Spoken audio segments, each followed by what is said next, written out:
ससुरे से आई नदिया पलंग चढ़ी बैठी पलंग चढ़ी बैठी हो।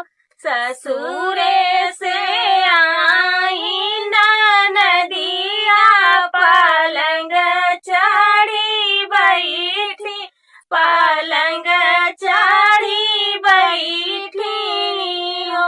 ननदी के करे बोलाए तू ही आयु पलंग चढ़ी बैठी पलंग चढ़ी बैठी हो।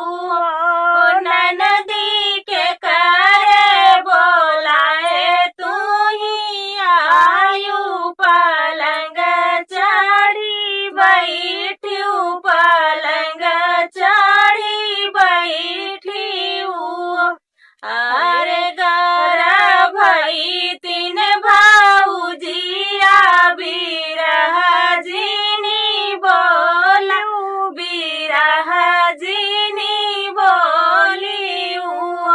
अरे गरा भई तीन भाऊजिया बिरह जिनी बोलू बिरह जिनी बोली हो। भौजी भैया के बोलाए हम आए पलंग चढ़ी बैठे पलंग चढ़ी बैठे ना हो। भौजी भैया के बोलाए हम आए पलंग चढ़ी बैठे पलंग चढ़ी बैठे ना हो।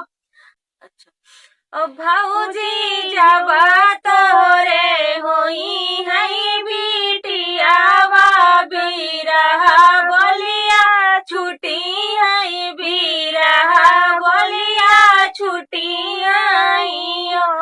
भौजी जब तोरे होई है बिटियावा बिरह बोलिया छुटी है बिरह बोलिया छुटी आई हो।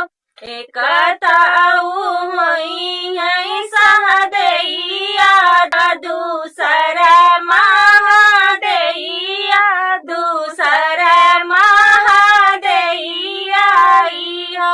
भौजी तीसरा होई है मनावा तुरनिया घमंड तोहरा तुरी है घमंड तोहरा तुरी है हो।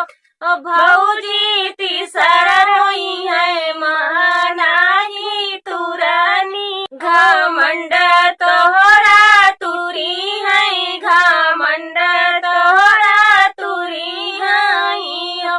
ननदी तीन बिटिया वाजा होई है तू है ना बोलऊ बाई तू है ना बोलऊ बाई हो। ननदी तीन बिटिया वाजा होई है तू है ना बोलऊ बाई तू है ना बोलऊ बाई हो।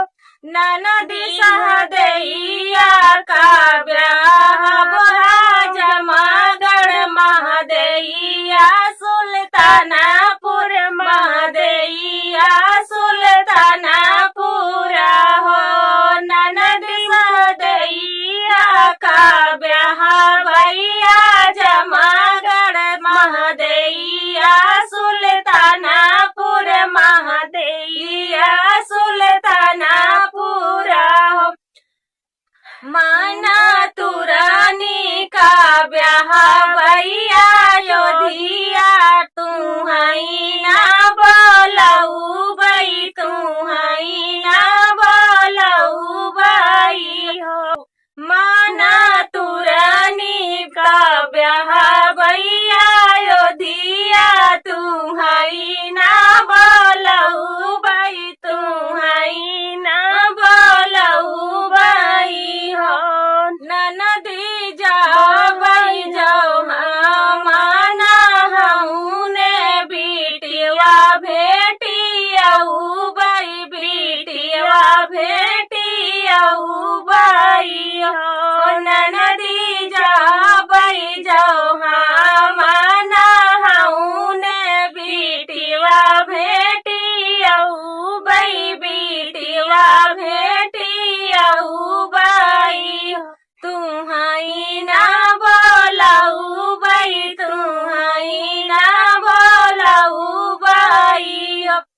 ससुर से आई नदिया पाल